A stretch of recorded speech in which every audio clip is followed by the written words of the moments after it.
O tema da nossa mensagem hoje é espiritualidade autodefinida. Esse assunto veio a mim recentemente em algumas análises pessoais, algumas análises de como eu vivo o meu cristianismo, de como eu defino a minha espiritualidade e o meu cristianismo, mas ele veio também com um pensamento a respeito de um texto da Escritura. Está lá em Atos capítulo 19, não precisa abrir, eu vou contar para vocês a história. Tinha ali algumas pessoas que se diziam cristãos, eles se diziam crentes, eles eram de Jesus, eles eram do Cristo, eles conheciam Paulo e eles ministravam em nome de Cristo. E em certa oportunidade eles foram tentar expulsar demônio. Eles chegaram lá para o demônio e falaram assim: olha, nós te expulsamos em nome do Jesus que o Paulo está pregando. E aí o demônio virou para ele e disse assim: olha, Jesus eu conheço, Paulo também, mas quem é você? E deu neles uma surra, fez eles irem embora correndo, pelados, no meio da rua, porque eles estavam dizendo que tinham uma espiritualidade que na verdade eles não tinham. Daí o tema, espiritualidade autodefinida. Eu acredito que hoje na igreja nós temos muitas e muitas pessoas na mesma condição desses homens, que expulsavam demônios em nome do Jesus que Paulo pregava, mas que no fundo não tinham autoridade nenhuma para se professarem cristãos. São cristãos que definem a sua própria espiritualidade. São cristãos que ditam para si mesmos as regras de um cristianismo construídos para o seu próprio deleite, para o seu próprio prazer, para as suas próprias conveniências. Pessoas que definem a sua própria espiritualidade. Eu vejo isso acontecendo demais, principalmente entre aqueles que se intitulam ou se julgam dentro do cristianismo mais inteligentes um pouco. Aqueles que dizem assim: nós pensamos. O que a gente pensa? O pessoal que gosta de trazer para si esse título, sabe?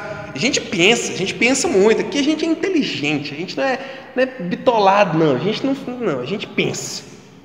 Principalmente essas pessoas, eu vejo incorrerem nesse erro de definirem a sua própria espiritualidade. Por quê? Como assim, Rafael? Você não está legal. Deve ser a luz na sua cara, né? É porque eu esqueci o óculos escuro, entendeu? Aí não estou enxergando vocês direito com essa luz forte aqui. Não tem nada a ver. É uma coisa que eu estou vendo acontecer. E eu estou vendo muito bem. Muito bem. O que os cristãos estão fazendo?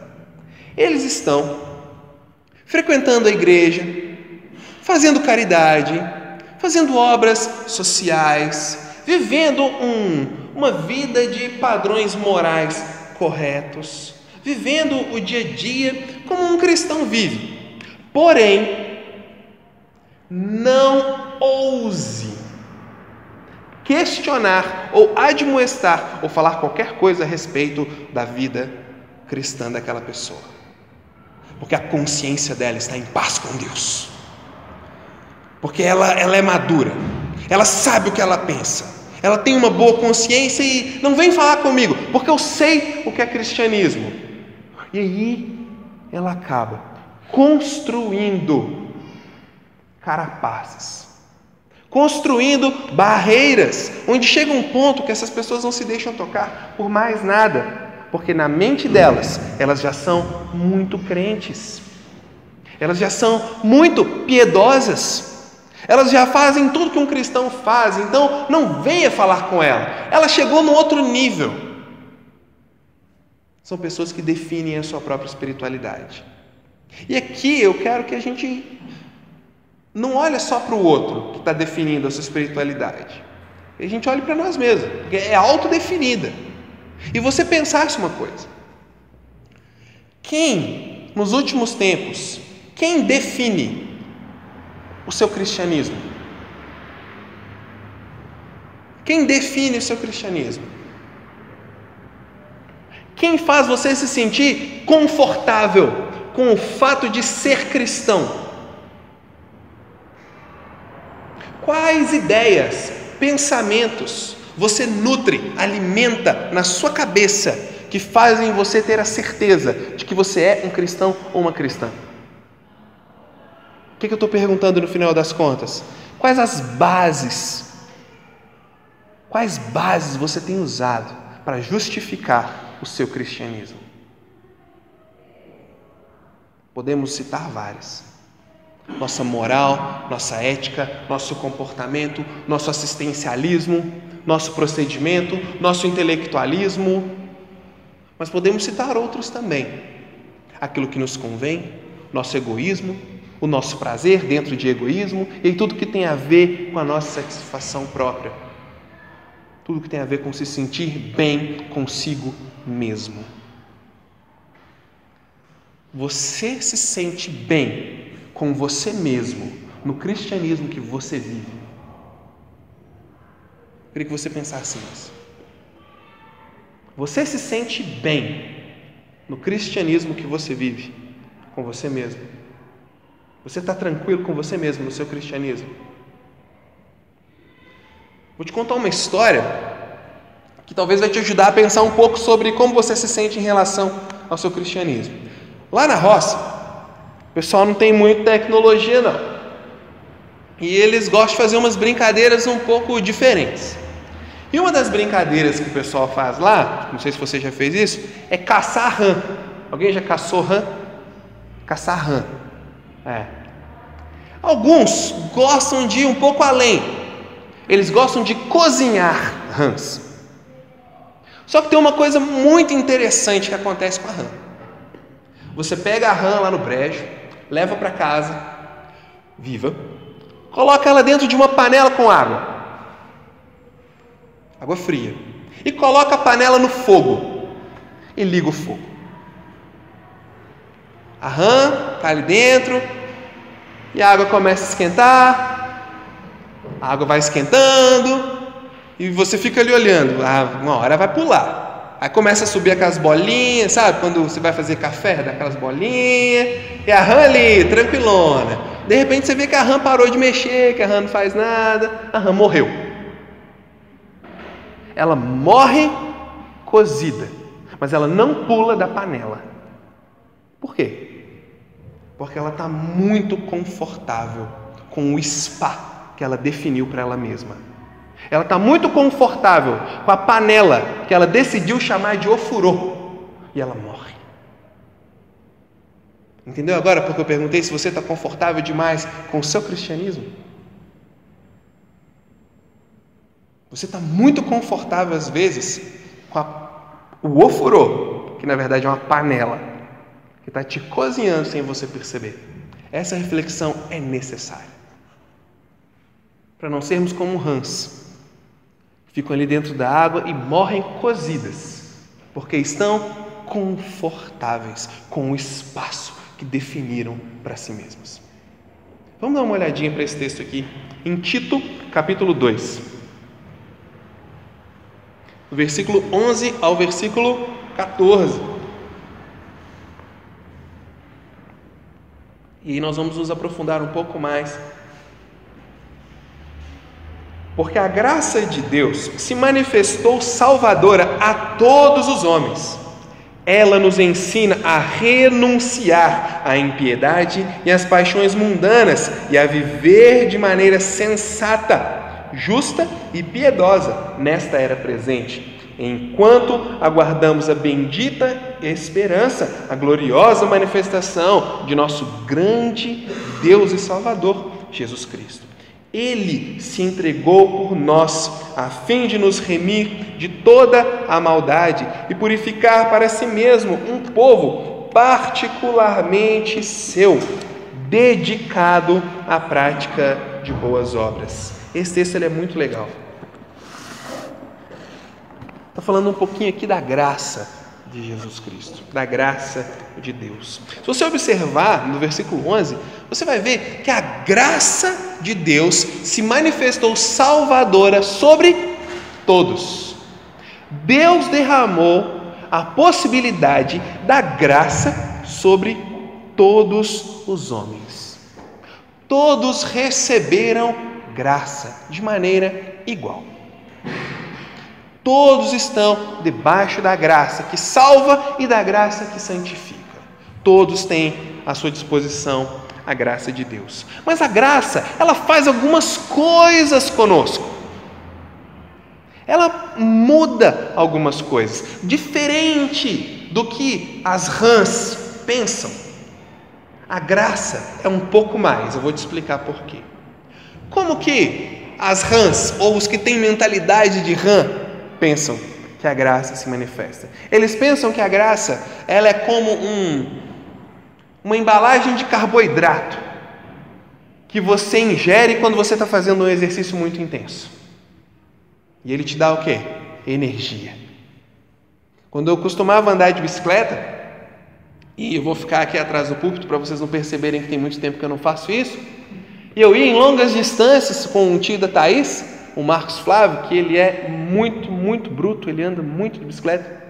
E quando eu estava ali com a língua para fora, querendo pedir arrego, querendo ligar para o SAMU, eu arrancava do bolso um negocinho de carboidrato doce e chupava aquilo. Aquilo me dava por alguns instantes a sensação que eu tinha ainda energia para queimar, e eu conseguia pedalar mais um pouquinho até chupar o próximo carboidrato. E assim eu gastava uns 15 contos de carboidrato numa pedalada só. Tem crente que acha que graça é isso, que graça é um carboidrato de Deus que vem lá de cima e te energiza para você ir para o próximo desafio da vida. Tem gente que acha que graça é isso, acha que graça é algo que te dá esse poder momentâneo para você vencer e superar desafios. Mas graça não é isso não. A graça se manifesta. Olha o versículo 11, ela se manifestou. Mas no versículo 12, ela continua fazendo alguma coisa. No versículo 11, ela se manifestou a todos os homens. E ela, o que ela continua fazendo? Ela nos ensina a renunciar à impiedade e às paixões mundanas e a viver de maneira sensata, justa e piedosa nessa era presente. O que a graça faz? Ela se manifesta, mas ela continua a nos ensinar, preste atenção nessa palavra, nos ensinar a viver de uma maneira justa, sensata e piedosa. O que está falando aqui? Deus nos dá graça para nos salvar, mas nos dá graça para nos transformar. A graça de Deus não atua num momento em específico no passado. Ela atua constantemente na nossa vida para nos ensinar como viver nesta era presente. Deus está se manifestando para nós por meio de graça para nos ensinar a como viver. E eu poderia dizer, a graça nos ajuda a definir qual é a nossa espiritualidade. Continuando no versículo 13.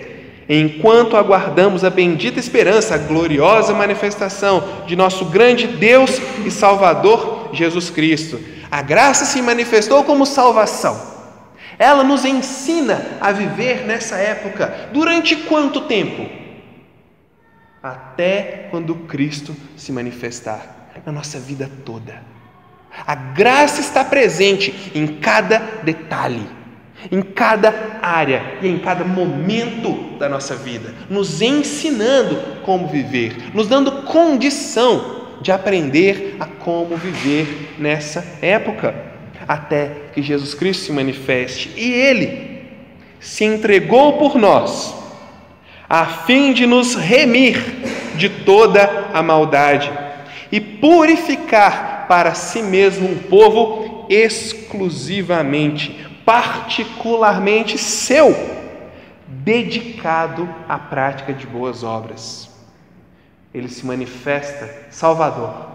Ele nos ensina a como viver aqui durante toda essa vida. E por que Ele nos dá essa graça para fazer isso? Porque Ele está formando um povo particular, exclusivo, especialmente dele, separado, dedicado, chamado, vocacionado e comissionado a uma obra em particular, a prática de boas obras. Quando? Nesta era. Rafael, o que isso tem a ver com espiritualidade autodefinida? Vou falar para você agora. Tem a ver que na Igreja de Cristo, quem não está crescendo, na Igreja de Cristo, quem não está crescendo, como nós vimos aqui, ou está em pecado ou não é crente.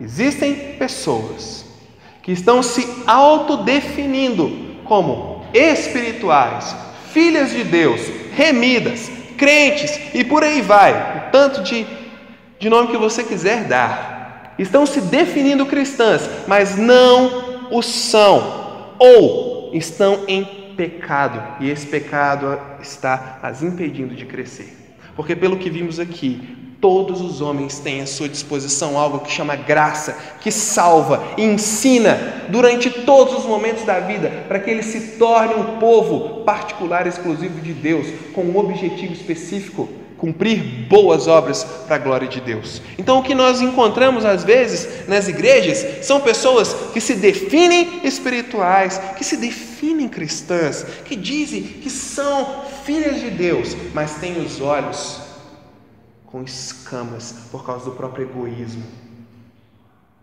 Fazem boas obras, ajudam os outros, falam como cristãos, mas só se pronunciam no que lhes interessa e no que lhes convém. Por que você acha que as igrejas que pregam prosperidade e solução rápida para os problemas estão cheias? Eu não generalizo todos que estão ali. Não incluo todos que estão ali, porque eu não posso julgá-los. Mas isso tem a ver com a espiritualidade autodefinida. Sabe? Eu vivi assim muito tempo. Dessa forma. Me definindo crente, me falando como crente, mas a única coisa que eu queria fazer, no fundo, era discordar de alguma coisa. Eu estava na igreja, participava de tudo, mas era acontecer algo na igreja, eu estava ali para discordar. O que eu mais gostava, o que eu mais amava, eram as assembleias da igreja. De verdade, eu adorava as assembleias da igreja, porque ali eu podia falar tudo o que eu pensava, de um jeito carnal, porque eu era membro, e era ótimo, era maravilhoso. E eu me definia cristão. Sabe? Precisou passar bastante tempo e muita coisa acontecer lá na igreja que eu frequentava, onde eu era essa pessoa, para eu finalmente me converter. No dia que eu entendi que a graça de Deus estava em mim para que eu mudasse, não para que eu pegasse tudo que eu era sem Cristo e trouxesse para dentro da igreja com uma roupa melhorzinha ou com um linguajar diferente e continuasse a mesma coisa. Eu entendi que Cristo me transformava para que eu fosse diferente e que quem definia a minha espiritualidade não era eu. Era em primeiro lugar a palavra, era Cristo e as mudanças que Ele fazia em mim e depois o reconhecimento da minha comunidade. Pois de que adianta falar que eu sou crente, dizer que eu sou fiel, dizer que eu sou de Deus, quando as minhas atitudes não dizem isso? Ah, mas as minhas atitudes dizem isso. E os meus pensamentos? E a minha cosmovisão? E as minhas crenças? Às vezes Deus transformou o meu andar, o meu vestir, o meu contribuir, mas Deus não transformou o meu coração, a minha mente, pois eu ainda penso como alguém que não é um filho de Deus. E eu estou me definindo cristão.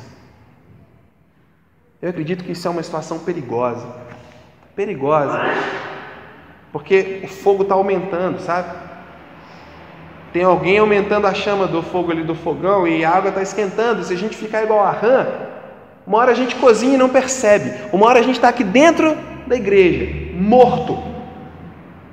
Nada toca. Nenhuma palavra faz nem cosquinha. Nada te motiva. Nada funciona. A culpa é sempre do pastor, a culpa é sempre de alguém, mas você está aí sentado, cozinhando como uma rã numa panela de pressão. Mas se define, o crente, eu sou crente, porque o importa é eu com Deus, eu e Deus. Isso não existe, pessoal. O que importa é o que Deus fala de nós. E o que eu penso de mim mesmo tem a ver com o que Deus diz que eu devo ser. Alguém em constante mudança e transformação. Tem um outro perigo aqui, que é quando o crente experimenta mudança e transformação. E ele fala, eu sou crente porque eu mudo e me transformo. Mas ele só muda e se transforma naquilo que beneficia ele. Ele muda e transforma nas coisas que fazem dele um profissional melhor, um marido melhor, um filho melhor, uma esposa melhor. É claro que ele quer melhorar. Ele quer os versículos que transformam ele num homem melhor, num amante melhor, amante no bom sentido da palavra. Ele quer evoluir, ele quer se aprimorar, então ele só muda no que lhe convém. Mas na hora que é confrontado por um pecado, na hora que se vê errado, eu tenho minha consciência limpa com Deus, porque o que importa é o que eu penso de mim mesmo. É isso que as pessoas estão falando. Eu acredito que isso é perigoso, danoso, e isso mata. Porque até onde eu tenho visto na Escritura, e o que eu tenho visto nesse texto, dessa graça que está à nossa disposição o tempo todo, a vida toda, diante de nós, para nos moldar, para nos transformar, até que Cristo volte, para cumprirmos o que Ele espera de nós. Ele revelou isso na sua palavra.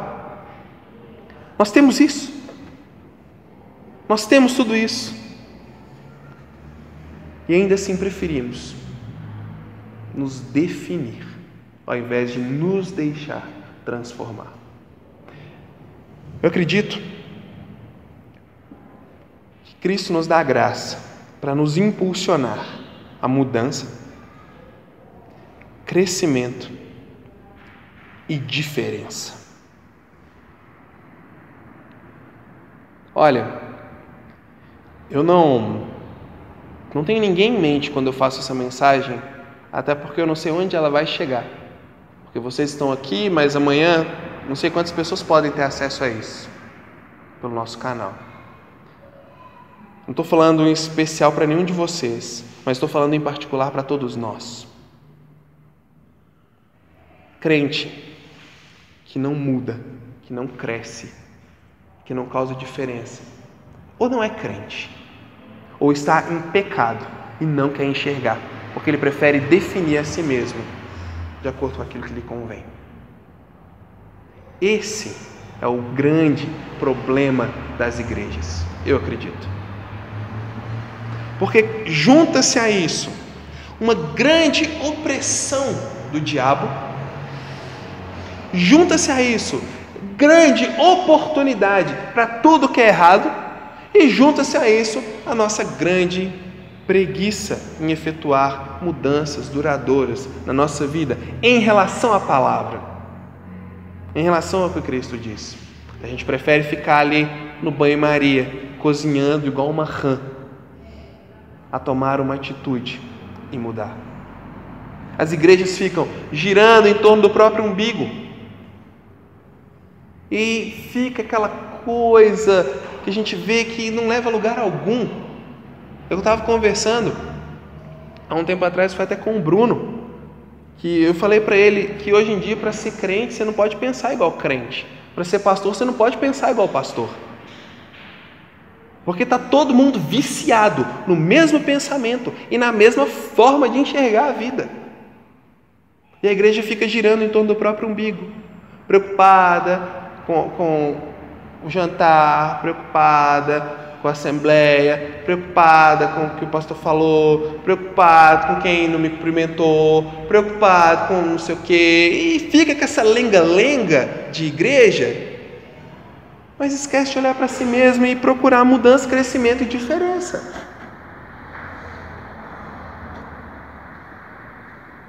Se a gente não parar um pouco e olhar com sinceridade para nós mesmos, nós vamos transformar a nossa comunidade nisso. Porque uma vez me falaram uma coisa: Rafael, você tem que fazer umas pregações na sua igreja mais assim, motivacional, sabe? Você tem que fazer umas pregações mais assim, que o povo ri mais, que o povo fica mais alegre e tal. Eu me esforço bastante, sabe? Para fazer isso de vez em quando e tal, mas eu acredito que as grandes reflexões, aquelas que doem mais, só que nos levam a um maior crescimento.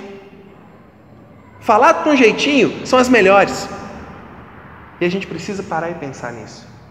Você está aí, vivendo sua vida, corre para um lado, para o outro, faz uma coisa, faz outra, e muito provavelmente, eu vou me arriscar a dizer, muito provavelmente, confortável com o cristianismo que você vive. Você sabe que tem que mudar algumas coisas. Você sabe, tem que melhorar. Mas você está igual o pessoal da semana passada que eu preguei aqui, que são as pessoas que gostariam de mudar. Quem estava aqui lembra? Você está igualzinho eles. Eu gostaria de mudar. Eu gostaria, eu sei que eu preciso mudar. Gostaria nada. Você quer que caia de mão beijada do céu para você e você não tem que fazer esforço nenhum para aquilo acontecer. Porque você está confortável com o jeito que você está vivendo. Isso eu falo para você, mas eu estou enxergando um espelho aqui na minha frente. Eu falo para mim. O conforto no cristianismo é sinal de desgraça iminente. Grava isso. Se você está confortável, você está morrendo. Ah, pastor, mas Deus veio para trazer vida, Deus veio para trazer paz. Sim. Mas se você está confortável com o seu cristianismo, você está morrendo. Porque você não está preocupado em mudar, em crescer, em causar uma diferença. Você está definindo os seus próprios padrões e não está deixando a graça atuar na sua vida. E o que eu te convido a fazer? O que eu te convido a pensar e colocar em prática? A dar um passo a mais. Seja honesto. Seja honesto. Algum dia na sua vida você já quis mais do que você quer hoje como cristão. É bem provável. É bem provável que os que estão aqui há mais tempo, inclusive, já caíram naquela rotina da vida da igreja, sabe? A vida da igreja. Você vai na igreja, aí tem o pastor, aí tem os meninos dele, aí tem o irmão, aí tem a irmã, aí a gente vai lá, dá um dinheirinho, vai embora, escuta um hino. Aquilo virou uma cadência para você. Aquilo virou um ritmo confortável para você, sabe? E às vezes você nem quer vir muito, mas você vem e não sabe nem por quê. É provável que muitos estão assim, levando a coisa confortáveis. Eu quero te levar a ser honesto e voltar lá atrás, no dia que você se converteu. Voltar lá atrás, naquele momento que você queria algo mais, naquele momento em que seja com dor, seja com carinho, seja com tribulação, seja com dificuldade, naquele momento que você sentiu, Deus está falando comigo alguma coisa diferente e eu quero mais. Queria que você voltasse lá, lembrasse disso e olhasse para você agora. Aqueles que são cristãos desde a juventude, olha para você como jovem. Olha para o amor que você um dia teve pelas Escrituras e pela palavra, e olha para você agora. A maturidade roubou de você o amor e o vigor para Deus. Todo mundo, de alguma forma, precisa parar, olhar para si mesmo e ver, realmente, essa poltroninha aqui está muito confortável, esse banquinho aqui está muito confortável, parece que eu não estou mudando. Pastor, eu ainda não entendi, cara. Você falou de rã, você falou de sapo, você falou eu não entendi, eu não tô pegando o que você quer dizer. Eu vou te explicar de novo. Não tudo de novo, só uma partezinha resumidamente. Eu estou falando aqui para o crente que vive assim,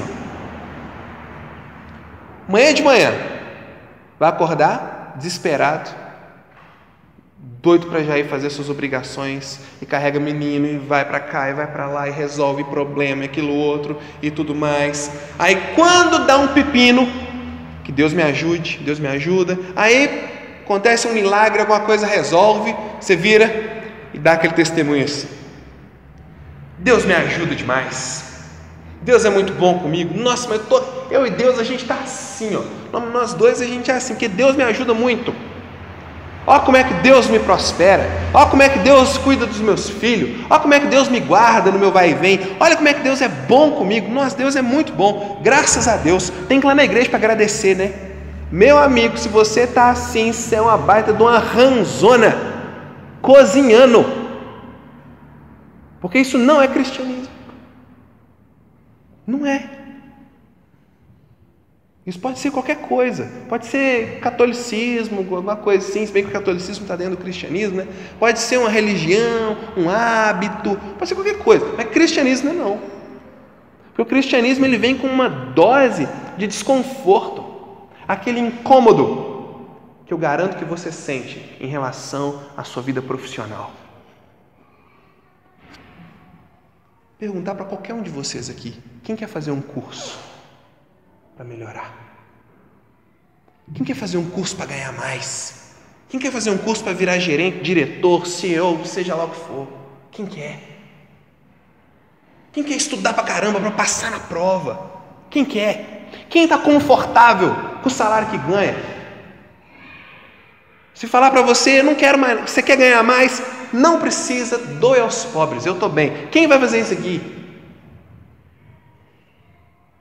Ninguém está confortável com aquilo que é do dia a dia, com aquilo onde o metal encontra a carne. Se vira para você e fala assim: vem fazer mais um negócio aqui para você ganhar dinheiro. Você pode ter ralado 24 horas, você levanta e vai. É ou não é? Ligar para você meia-noite, vem aqui fazer um negócio para você ganhar um dia, você vai. Agora a gente vira e fala: vamos transformar, vamos viver o cristianismo, vamos fazer uma mudança. Você percebe? Nós estamos nos definindo cristãos, porque é confortável essa autodefinição, porque ela me deixa num local onde ninguém pode me tocar. Espiritualidade autodefinida é igual ao argumento de petista ou de esquerdista. Você está sendo abusivo comigo, você está sendo muito tradicional, você está sendo muito radical, não vem. É basicamente a mesma coisa, é o mesmo raciocínio. Eu já me defini, eu e Deus a gente está bem, não vem falar comigo, você é muito radical, você é muito tradicional, e vai embora de beicinho. Pessoal, eu quero mostrar para vocês, com todo amor, vida cristã pode ser mais. Pode ser mais do que isso. É mais do que ser bem-sucedido. É mais do que ter sucesso. É mais do que encher o bolso de dinheiro. É mais do que ter status. Cristianismo é mais. Cristianismo é isso aqui, é uma graça que se manifestou salvadora para todo mundo. É uma graça que está ensinando, gente. Não sou eu quem estou ensinando, é a graça. Ela está aqui para ensinar como viver nessa época de maneira justa, piedosa, sensata, renegando injustiça, impiedade, renegando coisa ruim. Durante toda a nossa vida a gente tem essa garantia. Mas é confortável se autodefinir e dizer: eu estou bem com Deus, não venha mexer comigo, não fale nada comigo, não me julgue, porque eu estou muito bem com Deus. É muito cômodo essa posição, ao invés de deixar a graça fazer o que ela faz, ensinar e transformar. Então nós pensamos muitas verdades e muitas coisas aqui. Não é em particular, em especial para ninguém, mas é em particular para todos, porque todo mundo tem um local aí para voltar. todo mundo tem uma autodefinição para quebrar e recomeçar. E fazer diferente e fazer novo. Basta que você se entregue ao poder dessa graça. Você se entregue à poderosa graça. É isso. Esse é o convite. O que você vai fazer?